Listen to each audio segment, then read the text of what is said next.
You are listening to Claret and Blue, an Aston Villa podcast brought to you by Birmingham Live. Hello and welcome back to the Claret and Blue podcast. My name is John Townley and I'm joined by Ashley Priest to look forward to Aston Villa's trip to Manchester United in the Premier League on Sunday. Ash, are you okay? Yeah, I'm well. Just back from Bodymore.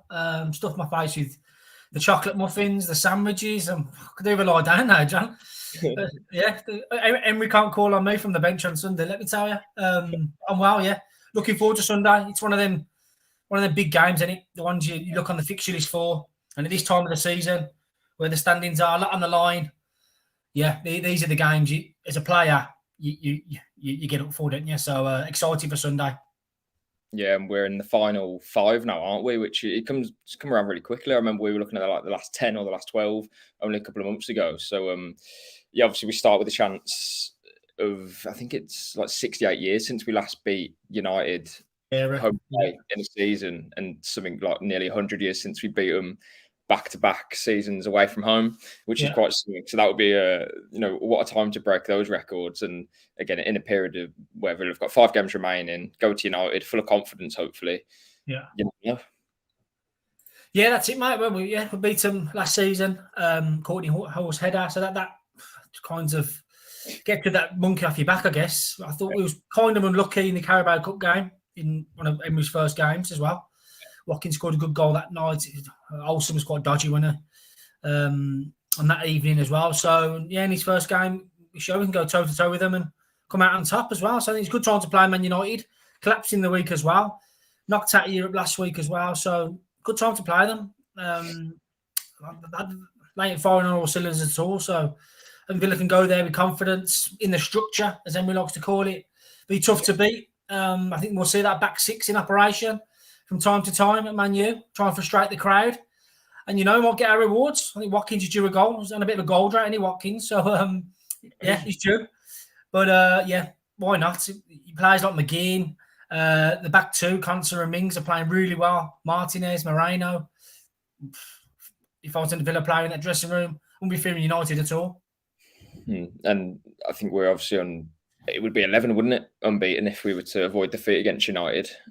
Won 8 in 10, 26 points out of 30 would be my calculations from that. 7 clean sheets, 2, scored in every game. Obviously, that's the perfect blend to go into games thinking you win, especially because we've scored so many goals since Emery's come in. Again, you can't bet against Villa. And even going to a team that is in the top 4, obviously we beat Newcastle 3-0 a few weeks ago. But doing it away from home, you don't sort of fear that we can't translate away form into home form because we've proven that we can. So that's another sort of, I guess, positive looking forward to this game, that we can go to places like United. I can't remember how many. I know we went to Chelsea, didn't we, last month or maybe the month before? But clearly they're not the team that that United are. I don't think we've been to, unless I'm wrong, we've been to many. Tottenham played one at Tottenham. Yeah, City we lost to, but United again. That's a good test of where we are going into the final 5 games, because that is a genuine contender to finish 3rd, I suppose. Again, we did it against Newcastle, but going away from home, it's always different, and especially playing at Old Trafford. Yeah, exactly that. Like I said, John, Villa shouldn't fear anyone, and they're proving it. They've mixed it with the best of them. You see what Newcastle did last night to Everton in the last 2 games as well. Newcastle did to Tottenham, and Villa just pumped them as well. So I spoke to Jacob Ramsey in the week, and he said that Newcastle game just filled the dressing room with so much confidence. He said it wasn't so much ego, it's so much like the penny drop that said, you know what, we're a good team, got a chance here. It's in our hands. Keep playing, be humble, he said. That's been the message in the dressing room, and Emery, it's the same from Emery. He's not taking anything lightly. It's work. Just one last push now, 5 to go. Come on, we've done well. And Man U on Sunday, like I say, if I'm a Villa player, I'm buzzing into that one. Regardless of the last 2, I know it hasn't been as great. You was down at Brentford, John. I didn't see much of the Brentford game. They was under the pump a little bit at times. But against Fulham, it wasn't vintage, was it? But they got the job done. Some tired legs out there the last 10 days, given what they put into the Newcastle game. So, big week on the training pitches. A bit of recuperation. I know it's the same squad again. We'll come to team news in a minute. But Well, yeah, go again, as Paul Lambert once said. Do you reckon that on that sort of tiredness and fatigue that we might have seen over the last few games, do you reckon that will almost play into Villa's hands though? Because we've had, I think it'll be like 48 hours, won't it? So Yeah. on United, obviously, you say they lost a 2-goal lead against Spurs. That already is a bit of a, I say advantage because, but you need those small margins, don't you, against the top team? So if we can have 48 hours on them, they've surrendered 2 goals against Spurs, a Spurs team who collapsed against Newcastle inside 20 minutes. Yeah, that I think Emery will look at. And I'm sure he watched the game. You know, he was probably rewinding it on his Sky remote. He's probably watched it back a few times already. But those little margins, those are things that I think Villa can certainly, take enthusiasm from. Yeah, especially with the way Tottenham came back as well. And Man United looked very vulnerable. Yeah. Once they made a few changes as well. I think Luke Shaw maybe at centre back as well this weekend. It's not a happy camp really. Ten Hag's under the microscope a little bit. I think United fans are pointing the finger at some of his changes he's making in game. So they're not confident at the moment. And Villa can go there and frustrate the crowd, like I've said, and make it back 2 wins, back-to-back wins against United this season. It'd be incredible, wouldn't it? Yeah, absolutely. We'll go on to the injury update from, again, Ash, you were Bodymore earlier, so you have, I suppose they're updates in a way, but there's not too much to sort of update on. No. Kamara, Bailey, Coutinho, I think those are the 4, and then obviously Jed Steers out for the season. What are the updates ahead of the game? So he said there's no change at all. Some are close. He said Cash is close, but not for Sunday. So I've been told as well, Cash wanted to play this weekend. He's been desperate to wanting to play. But I think the medics have just put the stop on him, saying, hang on, 4 to go after this one. Want you right. With some important games to come. He was pushed on Kamara as well. Seen a few Instagram photos of Kamara in the protected boots. He's been fearing the worst. Such a frustrating season for him on a personal level, Kamara. He was asked, was Kamara rushed back too quickly? He goes, yes. He played at Chelsea and felt the same injury. It's a recurrence of that ankle injury he sustained against Palace, wasn't it? I think. He says now we want him fully recovered and be 100% ready for the matches when he returns. The time he's been out is normal for his injury. Next week, if everything goes well, he can start to train with us. And it's the same with Bailey and Coutinho. I think they could be in training next week ahead of that Wolves fixture. So positive in a way, John. But you wanted a couple back this weekend for the United game. But yeah, 4 to go after Sunday. Hopefully we see a few back. So frustrating, isn't it? I mean, Emery's saying I don't focus on those injured. My purpose now is the group I've got, and he pointed to Dendoncker coming back in from the cold, and Dendoncker's been playing really well. He's doing the simple bits nicely, hasn't he? And he pointed to him. He's the example. This is what you do when you're a squad player. You wait for your chance. You come in, take it. Your shirt now. So, but he said, I think he's working off what 13, 14-man squad. He brings on Luca Dean and Traore. They're the 2 subs he goes to, and maybe Duran if he's feeling adventurous. But bare bones, isn't it, John? It really is. And for what he's done, he's pulling up trees at the moment with the squad. It's depleted, but the players are putting it all in for him. Bumped into John McGinn in the week as well. He said, I'm knackered, man. I'm knackered. He's the shifts he's putting in as well. He said, I'm too old for this. But it's all hands to the pump. The dressing room are just coming together. It's really close-knit, and it's great to see. Yeah, I think that is the issue, because it's one thing losing a player like Kamara, but then you want them to come back not only to boost the squad, but I'm fearing anyway that one injury to almost any player in that squad now, and we'd have to start shuffling players around in positions that are not going to be as suitable to as what they've been playing under Emery so far. You know, Watkins injury, that's obviously a huge problem. A McGinn injury, any sort of player now, because it's Traore and Dean are the only players who are coming on and making, or that could make a difference really. Yeah. And they're hardly going to change a game for you anyway. So again, it's testament to what Emery's done. But I'm with you. I think Donk has been excellent over the last few weeks when he's come in. Probably had a few man of the match performances, to be honest. And I think Emery said himself that his work, the way that he plays and the way that he works, his style, it suits the squad down. His system down to the ground really. And I do agree with that. But yeah, any of those players, if they can make it for that Wolves game, then brilliant. But those last 3 games where it's almost like a playoff scenario where you've got Tottenham, Liverpool and Brighton, obviously all those teams, you're going to presume one of them, or between us and those three, one's going to have to fall out that top 7. So it's almost like a playoff scenario. If you can bring in any of those players, hopefully more than one, into that, final 3 games of the season, that's going to give us a huge boost. And again, at least it's more positive news than Emery suggesting that they're all sort of still a few weeks off, because we've only got a month of the season left, so 4 weeks. If we can get to the final straight, that's going to give us a huge boost, won't it? Yeah, for sure. Yeah, even if a couple of bodies back, he has confirmed Kamara will play again this season, which is good news. Yeah, those last 3 games, John, it's like you say, it's a mini tournament now.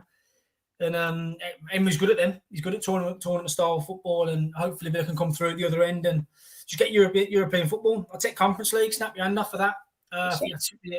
Still represent a massive season under Emery. And yeah, hopefully they'll do it. Yeah, we'll move on to the presser element of the broadcast section.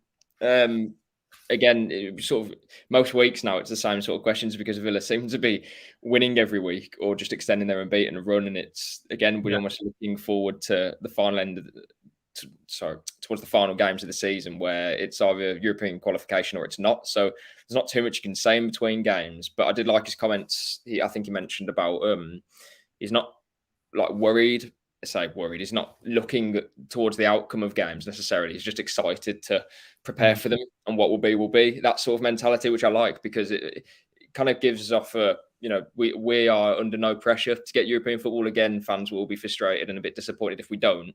Yeah. But if we approach each game as singular and take on Man United and prepare for them, I know it hasn't been a whole week, but a few days. Then you've got Wolves a whole week to prepare for. I back us to beat anyone really, or compete against anyone, if Unai Emery is preparing for those games and is excited to prepare for them as well, and is not getting bored about it. Well, yeah, he's excited the other night after Fulham. He said, Man United next up, and just in a smile on his face, Johnny. But yes, really excited. Laptop's being opened in a minute, so I'm going to prepare tonight for that one. But he likes the big games. He likes the big stadiums. He likes to pit his wits against the best managers and the best of the best. And Emery's certainly one of them. So, yeah, a lot of preparation's gone into this one. He'd have had them studied last night as well. And hopefully they come through. He loves pressure. He likes to...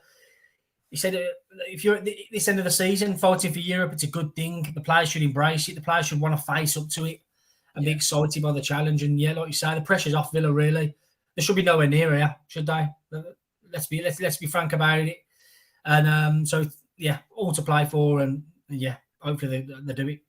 Yeah, and he's almost always asked about Champions League as well in every press conference too. He did say I think he said something like it's basically impossible or nearly impossible, which is fine. Like I was never sort of in the camp of we could get Champions League. Although if we were to beat United, obviously those points are obviously reduced, but at the same time United got games on us. So yeah, but he did say it's still going to be very difficult to get Conference League or Europa League too.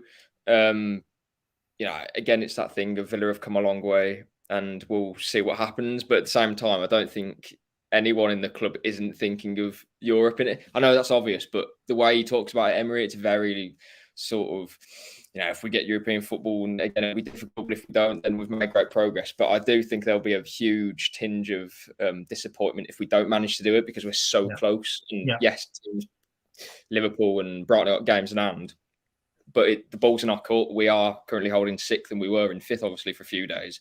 So, how do you sort of, I guess, look at Emery's comments in terms of, we won't be disappointed necessarily if we don't get it, but, we'll try our best. Is that the best way to go after it? Or should he be saying, we can qualify and we should be qualifying? How do you sort of, personally, I think that's a good approach. Yeah, very good approach. I think he's quite relaxed about it. It takes the pressure off the players a little bit. I think he wants to go out and enjoy it. If Europe's there for you guys, go out and get it. If not, we've done well. I think that's the message. He's quite relaxed about the situation. Talk to me about the permutations, John. You had a look at them, haven't you? If Man U win the Europa League and stuff, and the FA Cup, I think it does go down to 7th anyway, doesn't it? For the Conference League. So I think Villa are in a good place. Yeah, literally just for Villa this season, 7th will get Conference League, 6 and 5 will get your Europa League. That's all we need to worry about, basically. But it's going to be between us, Spurs. I think Liverpool will be top 7 anyway. Probably 5th because of the games they play, and they seem to be hitting decent form towards the back end of the season. Like Trent's moved into midfield, and it's all very sort of, everything's going well for them. So I would have thought they'd probably finish 5th, but I think it's between us, Spurs, and Brighton to be finishing 6 and 7. I look at it and think Spurs are in trouble because they've got some tricky games, but last night, they show good character as well. So it's really difficult. Brighton have got a lot of games on us. I think 3 of them at the moment. But at the same time, it's like, well, they play 4 of the top. Well, they play all of the top 4: United, Newcastle, Arsenal, and City. So it really could go anyway. I think the main thing is, as long as we do our bit and we win our games and we get as many points as we possibly can, then we can't look back and say it's a disappointment. Don't get me wrong. If we were to play United and lose, then we couldn't get the result we want against Wolves, and then those final 3 games of the season, we come into it and we're in 6th still, and we don't get what we want, and we finish 8th. That will be disappointing in terms of where we are now. If you look at the whole season, obviously it wouldn't be, but the teams that we've got with us, that's not a Tottenham side that everyone's going to think will be getting top 7. Some of everything they're going to be outside the top 7. So it's a huge opportunity. And yeah, we'll see what happens. But top 7. 7th is the only way that we can get Conference League, 6 and 5 Europa League. Yeah, Sunday as well, John. Liverpool, Tottenham Sunday after our game. game. Yeah, so, Brighton. Yeah, I think Brighton play Wolves tomorrow. Brighton as Wolves. So again, it's going to chop and change a lot, but hopefully not so much for us. As long as we can continue our momentum, those teams that are playing each other or whatever results they're having, that can happen in the background. As long as we're doing our bit, you would have thought that would be a sort of, to be honest, a lot of outsiders as well from different podcasts I've been listening to. They're all saying that, I think Villa will be nailed on for a top 7 finish. I'm not in that camp just yet, because I do think anything can happen with Spurs. Spurs could get the results they need, because look at the squad.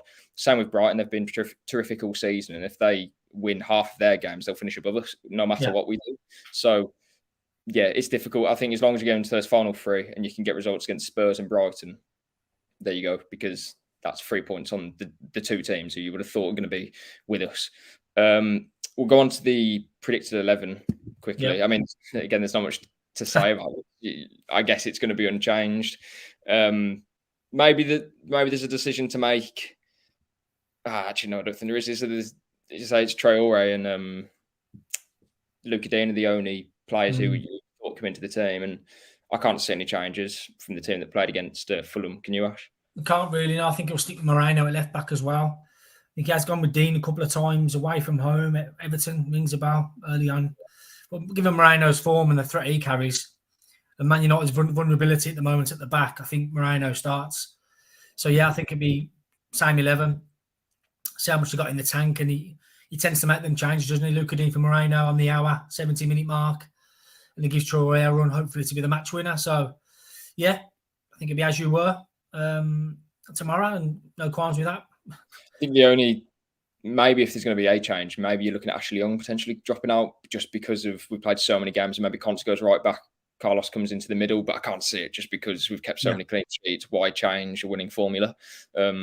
But if tiredness is an issue, which again, as you mentioned earlier, the last 2 games maybe have been a sign of that. Maybe that's the only change, but I can't know. You would presume that's going to be the starting 11 until the end of the season, unless Kamara makes a return in the last 3 games. You would have thought. I can't see that being changed at all. We'll go on to the predictions then, Ash, to finish the show. Yeah. I think United have lost 1 game all season, which so at home, of course, 1 game at home all season, which is I did have a sort of hint of maybe we could go there and nick a win, but I mean, yeah, we can. But looking at that, it's going to be difficult. I think we can get a point though, for sure. They have collected the most points at home, apart from City and Arsenal. United have this season, so it will be difficult. But again, I think it's a very good time to play them. So I'll say 1-1. 1-1. Like a 2-1 Villa. Yeah. Stick the neck out on the line. I think 2-1 Villa. Yeah. And going to the last final 4, full of momentum then. Steamrolling to Wolves next week. This is massive on Sunday. It gives us another springboard if we get a result there. Even a draw, I think even a draw, it keeps that momentum, John. Unbeaten run streak going. Proving you can get to Old Trafford and get a result and play well and do good things there. Given that'll be a reaction from them. I'm sure they will under Ten Hag, given last night's collapse. So Man U will be up for it, but I think Emery's game plan and the way they're set up away from home, okay, waved a little bit of Brentford last week, but I think against these bigger teams, Villa have done really well. Tottenham's the example on New Year's Day, Chelsea as well. I know Chelsea are not what they like now, but I fancy Villa win, sneaking it 2-1. Yeah, it would be huge for the outlook on the season. That would obviously wouldn't guarantee European football, but if we were to win that game, that is some statement moving into the final four. I think even getting a draw, to be honest, would do the same. And then you've got Wolves, which will be a difficult game. I think they're in the top 6 from the time Lopetegui took over, and they've got a good home record, I believe. So that won't be easy either. But again, if you can get to those final 3, and you've got Tottenham at home, which is obviously going to be a huge game. Liverpool away, very difficult. But then on the final game against Brighton, if we need to win that game or get a point or whatever it may be, I back us to do it in front of home fans. I don't know how Brighton are going to cope with losing that FA Cup semi-final. Obviously, the first game they've played, they've lost against Forest. So who knows? Maybe by the time that game comes around, it won't be the big game that everyone expects, and we might already have European qualification almost sewn up, and it just depends where we finish in the top 7. That'll do us for today. Thanks for hopping on, Ash. I know you're very busy with pre-match stuff ahead of the weekend. We'll have a video, I think, on Saturday, whenever you're watching this. I think Saturday we'll have a video too, and then on Sunday, obviously, a post-match show as well. So cheers, everyone. Cheers, everyone. I'm talking too fast. Cheers, everyone, for watching, and enjoy your weekend. Thank you. Cheers. Thank you for listening to Claret and Blue, an Aston Villa podcast. If you enjoyed today's episode, then please do let us know. We love hearing your thoughts and comments. We'll be back soon with another episode, but until then, up the Villa.